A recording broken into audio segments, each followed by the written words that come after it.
In the heart of rural Bavaria, nestled amidst dark forests and moonlit meadows, there was a small village that had been cursed for generations. The curse was born of an unholy pact forged on a fateful Friday the 13th in the 1700s, when an ancient sorcerer summoned a malevolent spirit, binding it to a mortal body.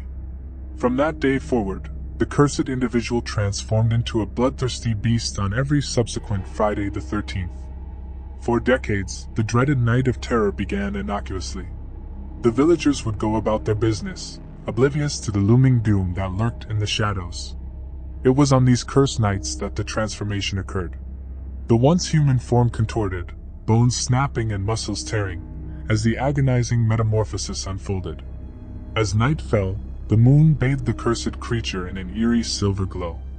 Eyes gleamed with an unholy hunger, and the fur of the werewolf glistened like shadowy armor. Its fangs dripped with venomous anticipation, and its claws extended like talons, eager to rend flesh from bone. The villagers who dared to venture outside knew not the horror that awaited them. The werewolf's reign of terror knew no bounds. It prowled the moonlit countryside, seeking out any unsuspecting souls that crossed its path. The forests and fields became hunting grounds, and the eerie howls of the beast sent chills down the spines of anyone who heard them. Its appetite for blood was insatiable, and those who encountered it faced an agonizing demise. But the most terrible aspect of the curse was what happened to the few who survived the werewolf's relentless assault. They were not granted the mercy of life. Instead, they were marked by the beast's curse. In the moments before the first rays of dawn, when the monster reverted to its human form, a malevolent spirit was transferred to those who had lived to tell the tale. They became afflicted with the curse, doomed to transform on every subsequent Friday the 13th. Over the years, the cursed village became a desolate and fearful place. Families were torn apart, as relatives turned on one another during the moonlit transformations. The haunted cries of the cursed echoed through the darkened forests, as they hunted with a ruthless determination that mirrored the beast itself. Hope dwindled as generations passed, for no one could find a way to break the curse. The village became a ghost town, abandoned and cursed to forever bear the terror of the werewolf that stalked the night. As the centuries rolled on, the stories of the village and its cursed inhabitants became the stuff of legends, whispered in fearful tones by those who dared to pass through the shadowy forests of rural Bavaria. And on every Friday the 13th, the werewolf, an embodiment of unspeakable terror, continued its reign of blood and horror, leaving no soul unscathed in its malevolent wake. In the frigid winter of 1857, an eerie silence fell upon the desolate Arctic expanse near the North Pole. As the winter solstice approached, the already sinister landscape grew even more foreboding. The sun had long abandoned the land of ice and shadow, leaving the world in perpetual darkness. A bitter wind howled through the icy fjords, as if mourning the frozen souls trapped beneath the unforgiving cold. The Inuit people who had once thrived in these inhospitable lands whispered tales of a malevolent presence that emerged on this unholy night. They called it Nanarjuk, a monstrous entity that stalked the barren tundra. Legends told of a creature born of the winter, a werewolf of unspeakable cruelty, its fangs dripping with the blood of the innocent. As the winter solstice arrived, the villagers huddled in their snow-covered huts, clutching their loved ones, knowing that the coming night would bring terror. The Arctic landscape was bathed in a ghostly pallor, as the moon shone with an unnatural, blood-red glow. The icebergs, once silent sentinels of the north, seemed to awaken with an eerie, unsettling energy. From the depths of the icebergs, a monstrous form emerged.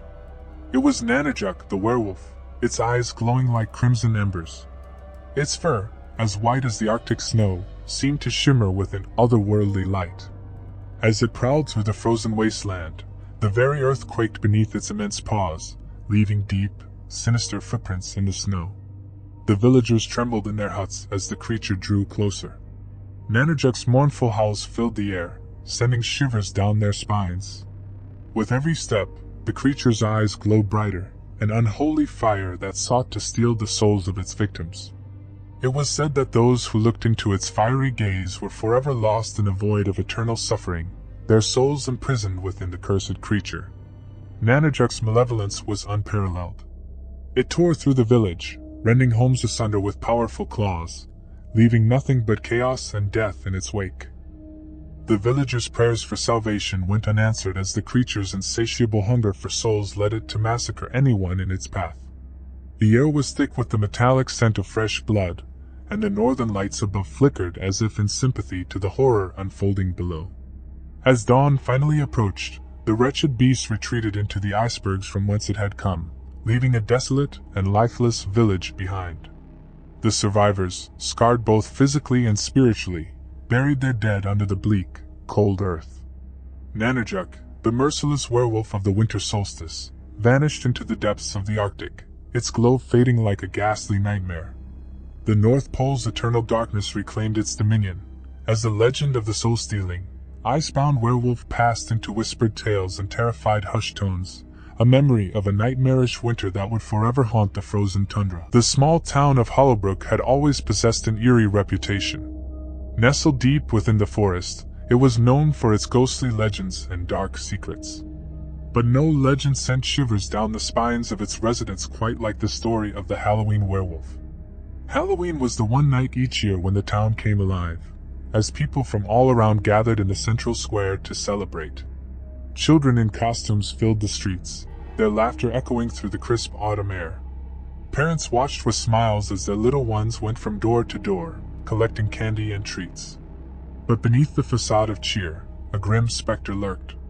Every few years, the people of Hollowbrook would be reminded of a sinister presence that resided among them. It was on these Halloween nights that the werewolf emerged from the shadows, masquerading as just another costumed reveler.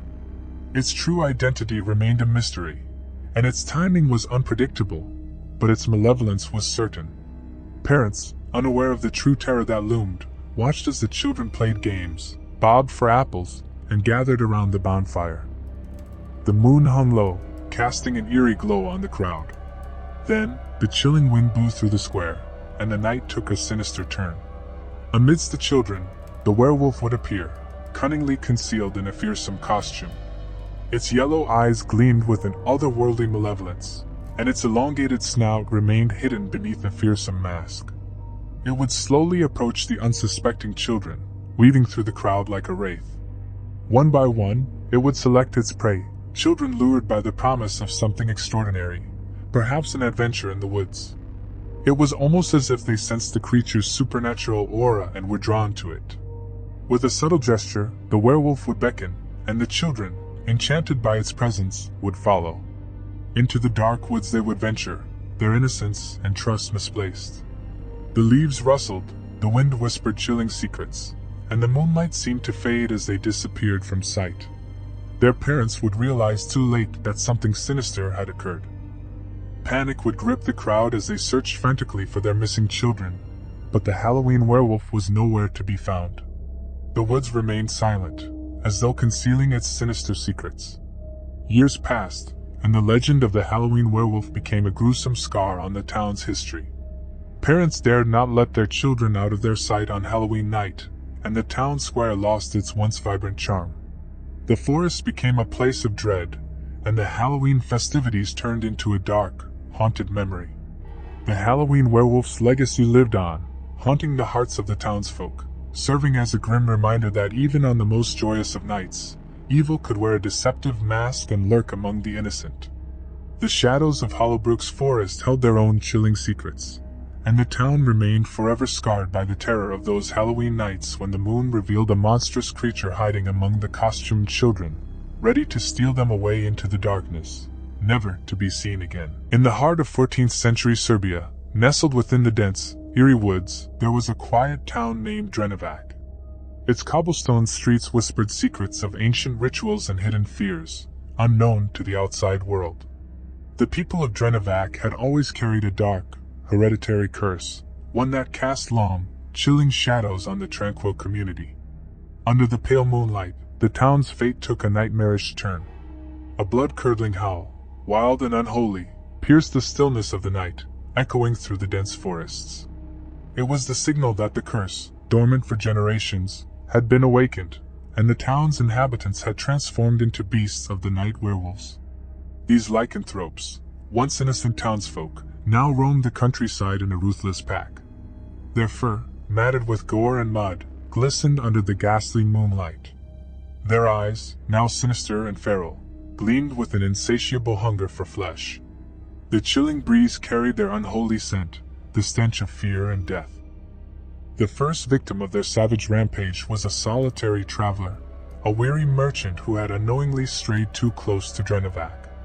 He was mere steps away from the cursed town's border when they descended upon him. With terrifying precision, they pounced, tearing his clothing to shreds, their claws and fangs ripping into his flesh. The night was filled with his agonized screams, now the eerie symphony to the beastly orchestra. As the pack continued their rampage through the countryside, they encountered an isolated farmhouse. The poor family inside, awakened by the guttural growls and ominous howls, had no time to escape. The werewolves burst through the door and window, and in their demonic frenzy, they pulled the family members in all directions. Limbs were torn asunder, and the night air was thick with the coppery tang of fresh blood. The once peaceful fields and forests were painted red with the carnage, as the werewolves reveled in their brutality. Their victims had no chance to escape, for the curse granted them unnatural strength and relentless ferocity. Those who witnessed the horrors prayed for dawn, when the merciless predators would retreat. Morning brought a temporary respite to the cursed town. The townsfolk, now trapped between their humanity and their monstrous alter egos, woke to the gruesome remnants of their bloodlust. They were haunted by the knowledge that, come nightfall, the curse would again consume them.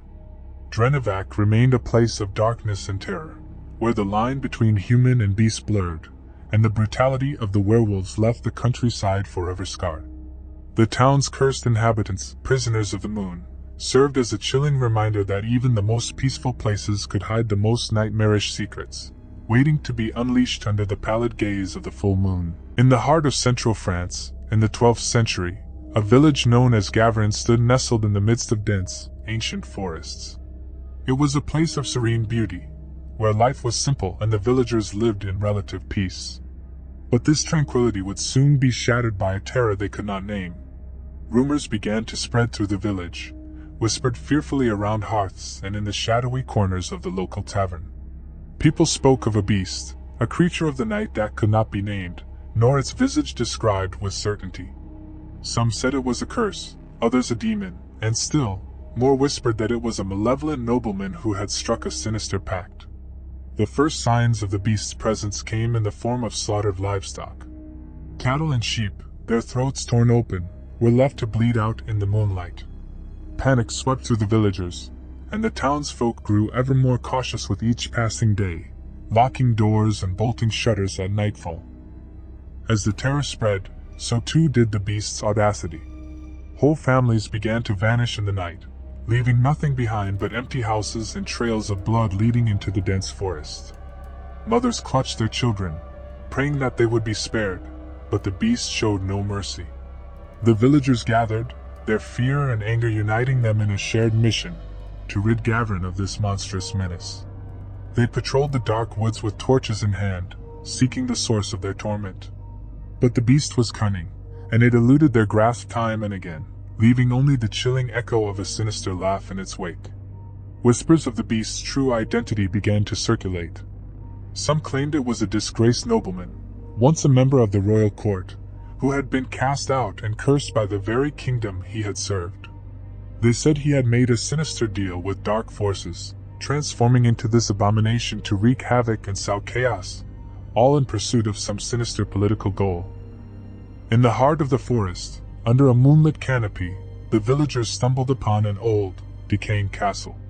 It was here, deep within the tangled trees, that the beast seemed to make its lair. The walls of the castle bore strange symbols and runes, and a malevolent energy hung heavy in the air. The villagers gathered their courage and stormed the castle, torches blazing and swords drawn. But they found only empty chambers and corridors, devoid of life or answers. The beast continued to elude them, leaving no trace of its presence. The village of Gavrin fell into despair, living in a constant state of dread as the beast's reign of terror continued. The mysterious nobleman's dark ambitions remained shrouded in secrecy, and the villagers could only pray that one day the nightmare would end. And so, in the heart of central France in the 12th century, The villagers of Gavrin lived in fear, unable to name or fully comprehend the malevolent force that haunted their lives. A beast that could not be named, a shadowy figure whose goals remained a terrifying enigma, casting a long and sinister shadow over their once peaceful home.